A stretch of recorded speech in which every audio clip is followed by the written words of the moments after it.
Hi. We are officially halfway through 2026. June has come to a close. What a fucking crazy 6 months. And what a long 3.5 years we still have left. Happy to be here, still alive, still making it through, trying to survive. You know what I mean? When I was looking over at my stats for June, this was the lowest reading month I've had in my life. And right now, I'm low-key in the middle of a reading slump. I am not compelled to read, if that makes any sense. I have been watching more shows. I have been watching more YouTube videos. I've been doing more of my other cozy hobbies than I have reading. And I don't know why that is, but you know what? It's okay. I'm going to listen to myself. I need to listen to my brain when it says that I need to take a break from reading. As of right now, actually, I'm exactly 50% to my reading goal. At the beginning of the year, I set my goal to 150 books for the whole year, and I'm exactly at 75. Regardless of the fact that this was my lowest reading month, I'm still making really good pace for my reading goal, which is really fantastic. Anyway, let's get to the books that I read in June. And of course, we're starting off with the stats. 11 books read in June. For page number, 27% of the books I read were 300 pages and less. 73% were 300 to 499 pages. My top genres were romance, LGBTQIA, contemporary, thriller, and fantasy. And then for format, 45% of the books I read were through digital. I read a lot of e-arcs this month, and then 27% were print through physical, and then the rest of the 27% were through audiobook. My average star rating for June was 3.94. Round that up. That's a 4-star rating for the month. And you know what? I'll take it. I read some really great books. I didn't find a 5-star. As you know, 2026 has not been the year of 5 stars for me. I don't know what's going on, but I still did find some amazing books in June. So I'm really happy about that. Let's get right into it. So the first book that I read in June was the e-arc for We Dance Upon Demons by Vaishnavi Patel. And this author actually came out with a really popular book a few years ago called Kayeki. And I remember it blowing up everywhere, but I had never had a chance to read it. And then when I saw that they were coming out with a new book this year, I decided to get the arc on NetGalley. Now I want to read every book on this author's backlist. This was fucking fantastic. And I'm actually pissed at myself that I didn't read any of the author's works before this. In this book, we follow our main character, Nisha. She's in Chicago. She is a reproductive health clinic worker. She works at Planned Parenthood. This book highlights the war against women's body autonomy right now, women's reproductive rights, women's rights in general. And, you know, as a clinic worker at Planned Parenthood, she faces so much scrutiny, and there are always protesters outside of this Planned Parenthood. They literally harass anyone that is walking towards this clinic, even if someone is going there just to get birth control, or even if someone's going there just to get an STD test. They are hounding all of these people. Then there are reports of other Planned Parenthoods and clinics like the one that Nisha works at getting shut down in other states because of the laws getting passed against female rights to their own bodies. I think the commentary on just how exhausted and yet so angry all of us are, especially women, the author tackled those very heavy but crucial themes, especially in today's world, so amazingly. I related to a lot of what Nisha felt, and you could just feel the anger and the tension. It was so palpable in the story. And while all of this is going on, there is sort of a fantastical element to the story where Nisha visits a museum one day and she touches the statue of some deity in the Hindu religion, and it pricks her. She starts bleeding and she passes out. The next thing that she knows when she wakes up, this Lord of the Dance mythical creature that he's called, his magic is now imbued into Nisha. When she gets home every day after work, she performs a dance, and it taps into, it's kind of like Avatar, it taps into all of the women who have gotten control of this power before him and how they have fought against the same type of societal culture wars that she is currently doing, and how those other women have fought for their lives, have fought for other women's lives, have fought for their rights in the past. And it's just such a powerful book. And I think this is definitely something that if you are at all interested in women's rights and a story that is very prevalent to today's world, this was really powerful. I was emotional for a lot of it. I actually should check if there are any content or trigger warnings, because there are a lot of, it does deal with a lot of, fertility, miscarriages, abortion, very heavy topics. So please, know that going in, that there there is a lot of talk about this. That's literally the central theme of this book. There's also an individual that comes from Nisha's past that ends up getting a job at the clinic that she works at, and someone from her past that was on the other side of the argument, someone that she had seen fighting against everything that she believed in. Then it kind of grapples with, well, what do you do when that person changes their mind and starts to see things from your perspective and wants to change? Do you forgive them for all of the trespasses that they have? Why do I sound so fucking religious? Do you forgive them for the harm that they caused in the past? And are people really capable of changing their minds, especially when it comes to very strong political and religious beliefs? That was also a very interesting dynamic to read about. I also love the mythology in this and getting to see the different Hindu deities that are part of their history and their culture, because that is not something that I read often. And this book opened my eyes and made me want to read more about the different deities in that religion, because I find it so fascinating and a beautiful, beautiful religion. But yeah, I thought this was very powerful. I loved it. I highly recommend it. I rated it 4.5 stars, and that is We Dance Upon Demons. All right, that was a heavy way to start the month, but we jump right into the next book, which is a historical romance called An Heiress to Remember by Maya Rodal. Ate this up, babe. Ate this up. You guys know I'm in my historical romance era right now, to the point where I even started buying the mass market paperback of all of the historical romance books that I've been listening to on audio. I'm not a fan of a mass market paperback, but this is the only size that these books come in, and so I don't really have a choice. And I need to own these because I want to reread all of them and annotate, because these books are so good. They're so good. This is a year of historical romance for sure. This book is about Beatrice, and I think the common theme with all of the historical fiction books that I've been reading is that they follow unconventional women. And Beatrice is exactly that. She is actually coming back to New York from London after getting divorced from a very wealthy duke. It was an arranged marriage when she was 18 years old, and she moved to London to be a duchess, and she was absolutely fucking miserable with this man and being so far away from her family, and she just felt held back. She didn't feel like herself. She didn't feel like there was any benefit to her personally out of this marriage, and she knew that there was no real love between her and her husband. And so she divorced the man. Period. Her family owns a very world-renowned department store on, what is it? Millionaire Row, is that what it's called? This takes place in the Gilded Age in Manhattan, kind of like Madison Avenue, basically, where all of the designer, luxurious shops are. She goes back home because her father passed away and left the business to her older brother, who is running that place to the ground. Never put a man in charge of a department store. Why the fuck are men running department stores? Why are men creative designers in fashion houses? Anyway, that's a whole other story. But of course he's running it to the ground because he's a man and he doesn't know how women shop. She comes back home and she tells her family, I want to run this place. You are running it to the ground, and I know what women want. I know how to shop, and I'm going to turn this business around. However, a big part of why it's also failing is because there is a competing department store that opened up literally across the street from them called Dalton's. And she thinks, no, it can't be the Dalton that I was in love with when I was young. And it is. This is a second chance romance between Beatrice and Dalton, who were in love, but of course, she ended up having to choose the guy that she was in an arranged marriage with. Dalton worked at Goodwin's. He basically wasn't good enough for her, to her family's eyes. I mean, she's 18, she's young. Of course, she's going to choose the rich guy because it's an arranged marriage with her family. But he has been seeking revenge on her since, and part of his revenge is buying the Goodwin's department store. And her brother was on the cusp of selling it to Dalton's. But because her and her mother also sit on the board of directors, he needs their votes. It has to be unanimous for them to sell to whatever bidder is trying to buy the department store.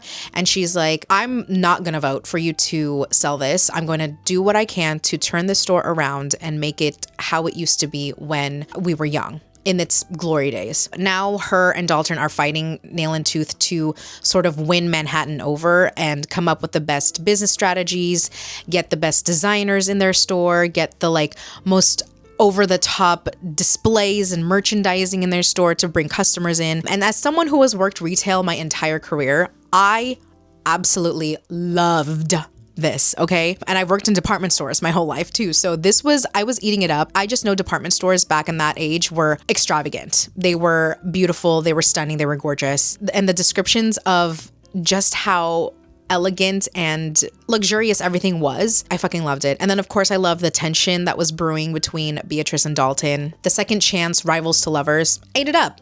I rated this 4 stars. Now that I'm thinking about it and now that I'm talking about it, I kind of want to rate it a little bit higher, maybe 4.25 or 4.5, because I loved this so much and I still think about it to this day. It was just so good. I already want to reread it. Yeah, that was An Heiress to Remember. Okay, I'm not going to go into detail with this next book because I have an entire vlog about it.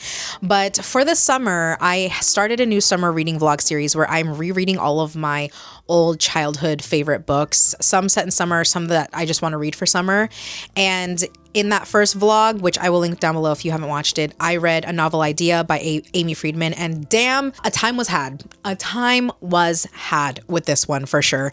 This gave me the fucking unhinged Y2K teen drama of my dreams. It really did. This is about Nora, who is a high school junior, and she is about to apply for colleges, but her counselor tells her that she needs more extracurricular activities. And so she ends up starting a book club at a local bookstore. A bunch of eclectic personalities end up joining this book club, and she has a romance with one of them. And just the sheer volume of insane teenage hijinks and antics that go on in here, you really can't make this shit up. You can't make this shit up. I was devouring every fucking second of this book. I loved it. Please watch that vlog because this book took me on a fucking journey, but it was so much fun. I loved it. I loved revisiting a part of my childhood, and I just had a really good time with this. I'm not rating any of the YA books I'm reading from my childhood because no, I'm just not going to rate them. I'm reading them for fun. I'm not reading them to critically analyze them. You know what I mean? But this was such a fun time. Check out that vlog. That is A Novel Idea. The next book I read, shockingly, was a nonfiction book. And that is Big Mall by Kate Black. I don't know what it was in June about me and retail stores, but this is about malls.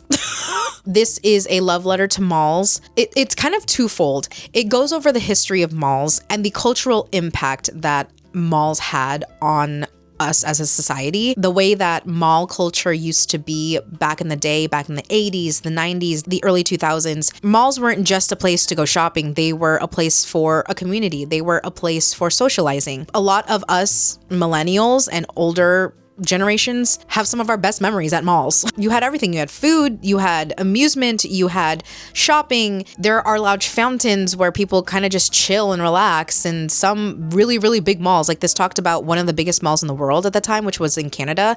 It had a whole amusement park in the mall, a whole water park, water slides, roller coasters in the mall. As someone, again, who has worked retail her whole career and mainly in malls, I still really love malls outside of, it being a shopping center. Most of my core memories with my friends growing up was at malls because that was where we hung out. It also, alongside that, is a coming of age story of the author, like me, growing up in malls. And again, core memories from her childhood growing up in the malls and just how the mall has kind of shaped her into the person that she is. I loved this. I rated it 4 stars. I thought it was a fantastic nonfiction book. It was really short too, so you can get through this fairly quickly. But if you are at all interested in malls or, reliving mall culture or even learning about malls, there were a lot of facts in here, historical facts about the conception of what a mall was supposed to be and then the evolutions that malls have taken. So fascinating. And then again, just the impact it's had on society as a whole. Yeah, I just really enjoyed this. I had a really fantastic time with it, and I highly recommend it if you're looking for a quick nonfiction read. So that is Big Mall. Okay, then we're completely jumping gears. The next book that I read was Angels and Demons by Dan Brown. I know.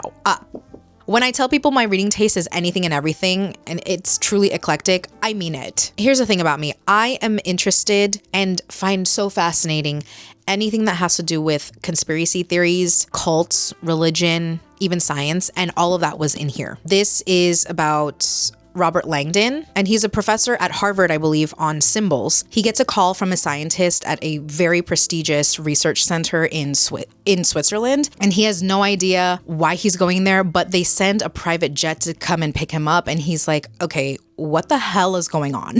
And when he gets there, there is a murdered man, and on his chest is a symbol for the Illuminati. And through a whirlwind of events, this sends him to the Vatican to help solve the mystery of this murder during a conclave, mind you, and he has to help figure out what happened and how certain top of the chain religious figures are involved in this murder. And yes, I ate that shit up. I loved the mystery part of it. I loved the cult. I loved the Illuminati part. I loved, the really big discussion about religion versus science, and then the mix of the both of them in this book. A lot of it is very unbelievable. Like, I have to admit that a lot of it, I mean, even me, I'm like, that couldn't happen. That didn't happen. But I just loved the adventure and sort of the unraveling of this conspiracy. I really enjoyed this. I rated it 3.5 stars. I thought the writing was really great. It was really easy to follow, very digestible, very entertaining too, and it kept me on the edge of my seat. I physically read this while listening to the audiobook, and guys, I flew through this, okay? I could not put this down. It was one of the books that I was up until 1 to 2 in the morning to read and finish, because I was like, what the hell is going to happen next? So many plot twists that I truly did not see coming, and honestly left me speechless. It is giving very much a dad book. I'm not gonna lie, it is. But at the end of the day, I enjoyed it. It was entertaining. Did I think that the romance was necessary? No, absolutely not. I hate it when you have such a good, fast-paced, action-packed book and the author just decides to throw in a fucking romance just because there's one female character in the book. Can she just be a badass bitch and not have to fall for the fucking main character? So yeah, I didn't think that was necessary, but still enjoyed the rest of it. So that was Angels and Demons. Ooh, okay. Well, you guys know that June was Pride Month. And so, I wasn't not going to read any queer books, right? I'm on the quest. I'm on the hunt to find really good sapphic romance books. You guys know it's been a struggle, but I found a few this month. Okay, I did find a few. The next book I read, I listened to an audiobook, and that is The Love Lie by Monica McCallan. This was such a good sapphic romance, you guys. I really enjoyed this one. We follow Sydney, who is a professional tennis player. She is, I think, engaged or has a boyfriend, and she was at the top of her game, and then she ends up getting a career-ending injury, and so she no longer plays tennis, which was the love of her life. And then on top of that, she finds out that her boyfriend was cheating on her the whole time. Don't we love?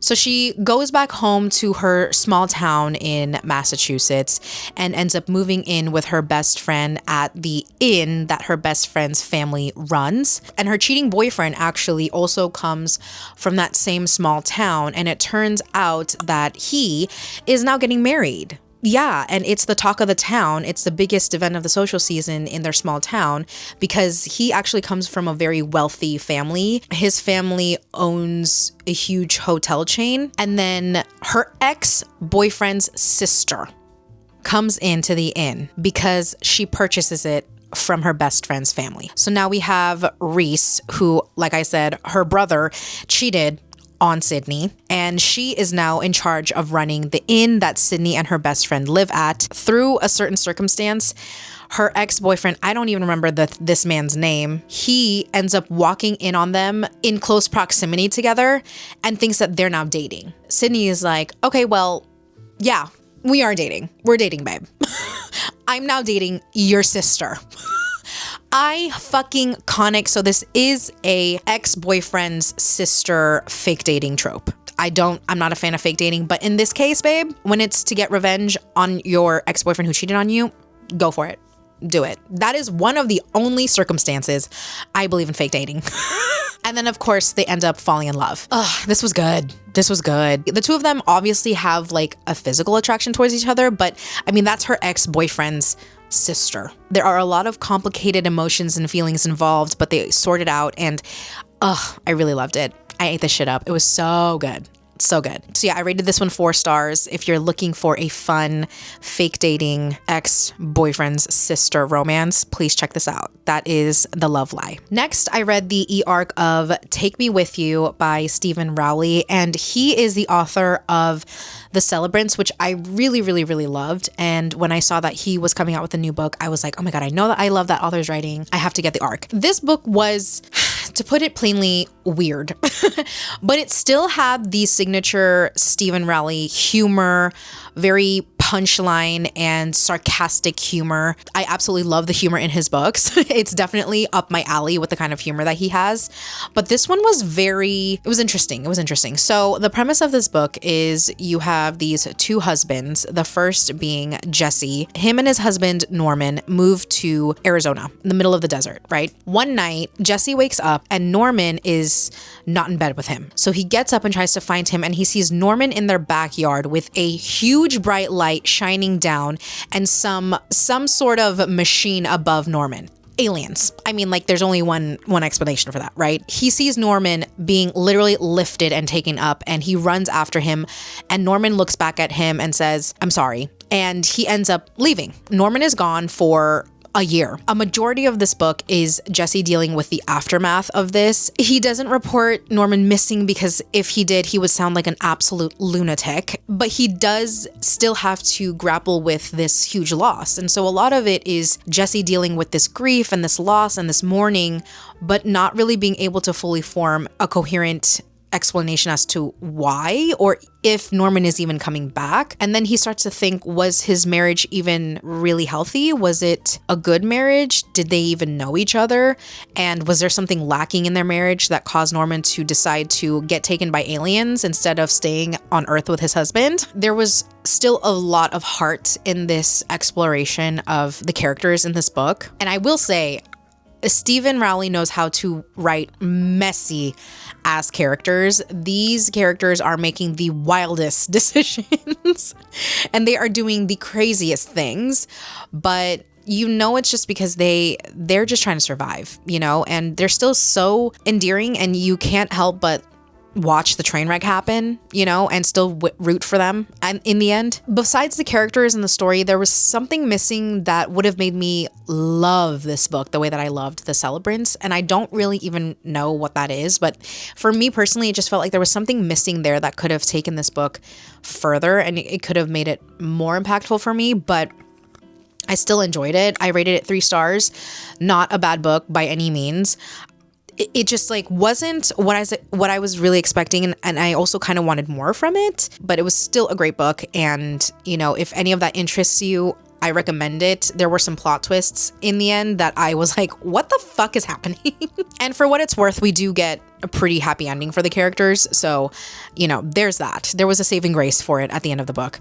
So yeah, that was Take Me With You. All right, the next book I read was the e-arc for 3 Hitmen and a Baby by Rob Hart. This is the 3rd book in the Assassins Anonymous series. Since it's the 3rd book in the series, I can't really tell you much without spoilers. This series follows a group of assassins who have given up that life and try to walk a more better path for them and try to make amends with the hurt and the chaos that they've caused in the past. They join Assassins Anonymous, which is exactly what it sounds. It's basically Alcoholics Anonymous, but for assassins.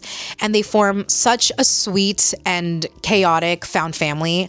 And I'm absolutely obsessed with the series and the characters. I will read every installment of the series as long as the author is writing and publishing them. They could do the most craziest things, and they do in each book, and I will still drop everything I'm doing to read the book. This was so fun, absolutely chaotic, fucking messy. These characters are insane. They really go through it, and this book was really about the 3 of them and having to take care of a child while all of this absolute insanity goes on around them.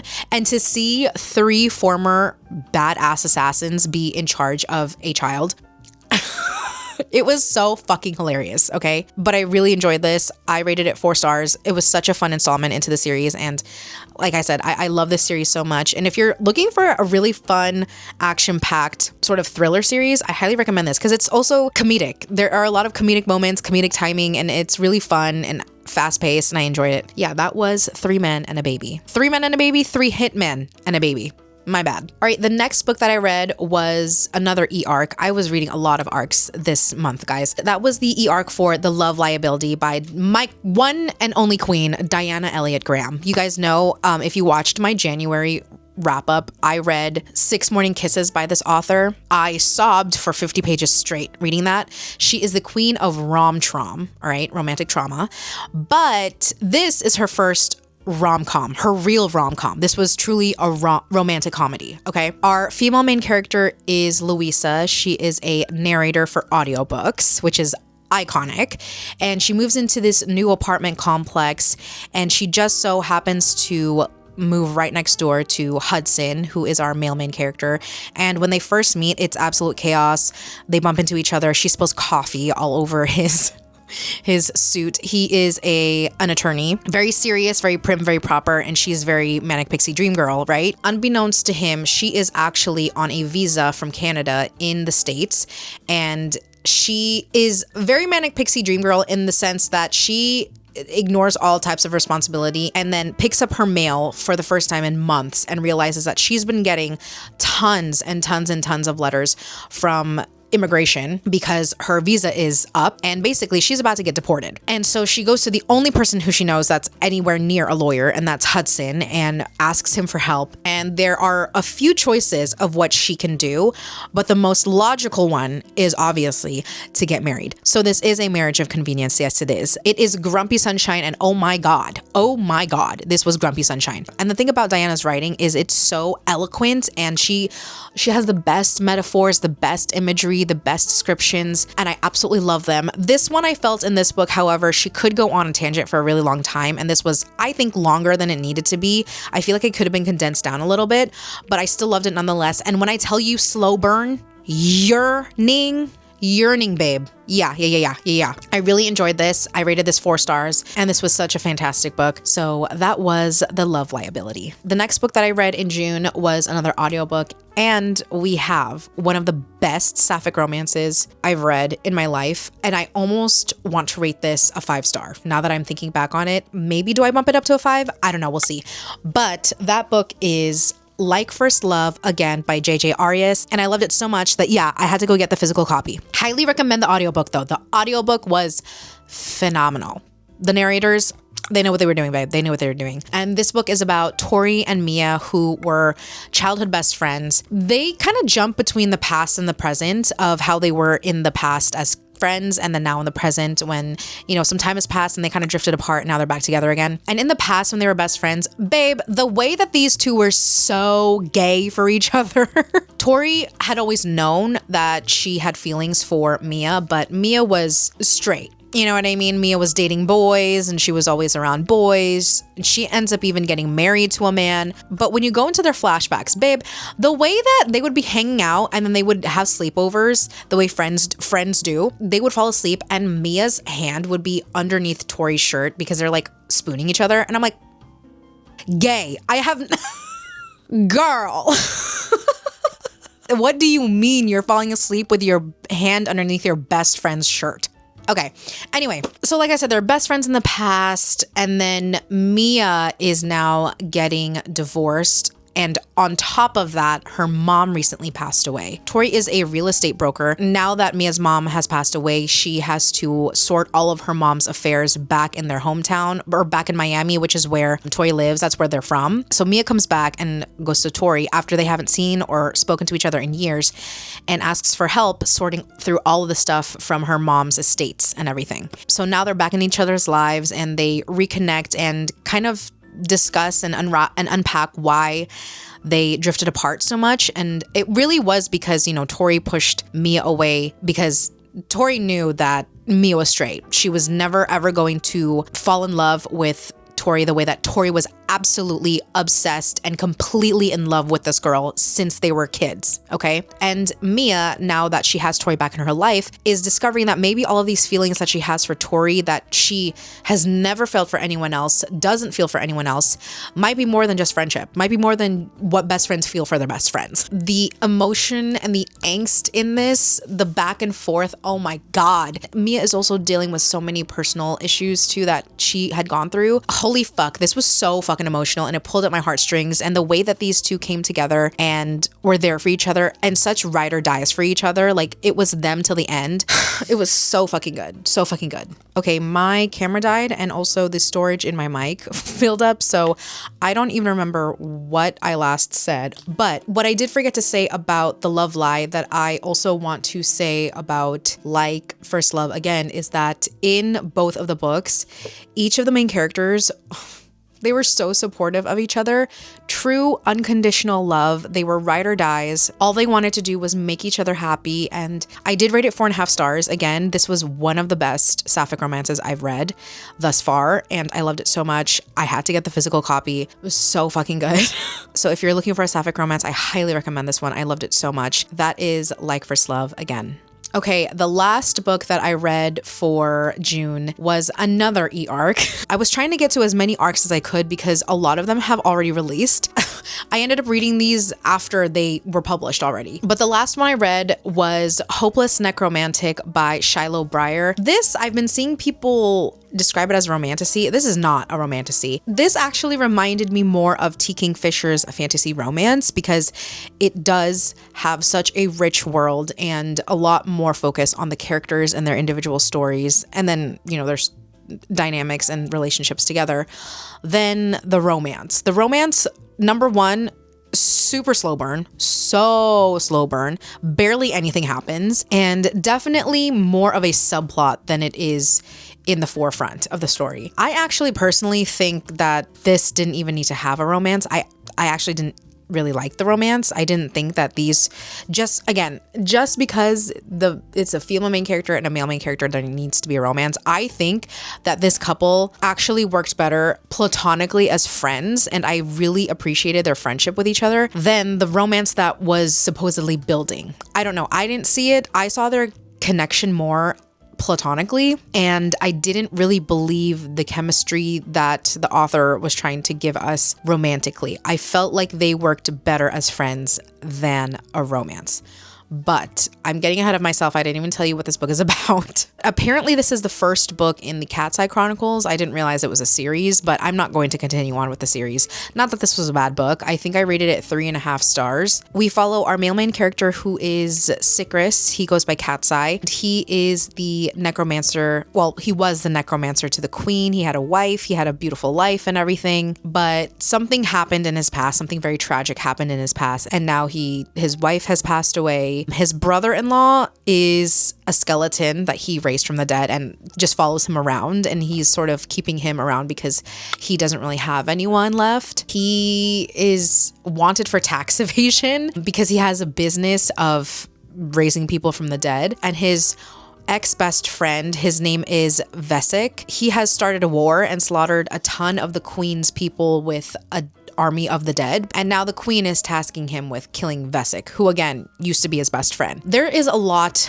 of focus on Sicrius and how tragic his backstory is, and again, a lot of the people that he loved in his life are no longer in his life or have passed on. It actually, there was a lot of emotional depth in this, because you see how he is truly unable to let go of not only just the people that he loved, but also the memory of them. We know now in the present that Vesic is a terrible dictator, and he is a mortal enemy and trying to kill everyone in the kingdom and attack the queen. But Sicrius still remembers him as his best friend, his loyal best friend. He still remembers the good times that they had. He remembers how they both have saved each other. When he gets tasked with this, he's battling with all of this inner turmoil as they're going on this adventure. And actually, the queen had sent Hellspira, who is part of the demon army, to get Sicrius and force him to meet the queen to get this task, because he is hiding from tax evasion. But the queen sort of uses that as an excuse to bring him to her. Hellspira joins him and his brother-in-law, who is that walking corpse, walking skeleton. His name is Benjamin. The three of them journey to head to Vesic's kingdom to kill him. It's kind of a cozy romantasy. I would say it's more cozy fantasy romance, where they're basically just on an adventure quest to a certain destination, and they go on a bunch of side quests along the way. But again, I feel like each side quest kind of unravels and unpacks part of both Hellspira and Sicrius's trauma.